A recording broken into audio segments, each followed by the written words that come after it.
விஜய் பிறந்த நாள் இன்னைக்கு. அவருக்கு எனது மனமார்ந்த வாழ்த்துக்களை தெரிவித்துக் கொள்கிறேன். நான் ஒரு நல்ல பதிவு போட்டுக்கிறேன்.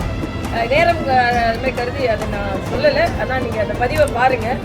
நான் அவர் திரைப்படங்கள் ரொம்ப பார்க்கறதில்ல. அந்த திரைப்படங்களை பற்றி தெரிந்து வைத்திருக்கிறேன்.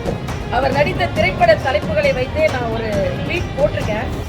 நாணய தீர்ப்பில் ஆரம்பித்து அழகிய தமிழ் மகனாக வலம் வந்து திருப்பாச்சியில் தங்கை பாசத்தையும் சிவகாசியில் தாயின் அன்பையும் பிரதிபலித்து துப்பாக்கி ஏந்தி தீவிரவாதிகளை அழித்து, இது ரொம்ப முக்கியம். மரியாதைக்குரிய பாரத பிரதமர் எப்படி தீவிரவாதிகளை அழிக்கிறாரோ அதே மாதிரி துப்பாக்கிகளை ஏந்தி தீவிரவாதிகளை அழித்து தேசபக்தியை வெளிப்படுத்தி வாரிசு அரசியலை எதிர்த்ததால் தனக்கு வந்த இன்னல்களில் இருந்து சுறாவாக நீந்தி கில்லியாக வெற்றி கண்ட தமிழன் ஜனநாயகன் தம்பி விஜய் அவர்களுக்கு எனது மனமார்ந்த பிறந்த நாள் வாழ்த்துக்களை தெரிவித்துக் கொள்கிறேன்.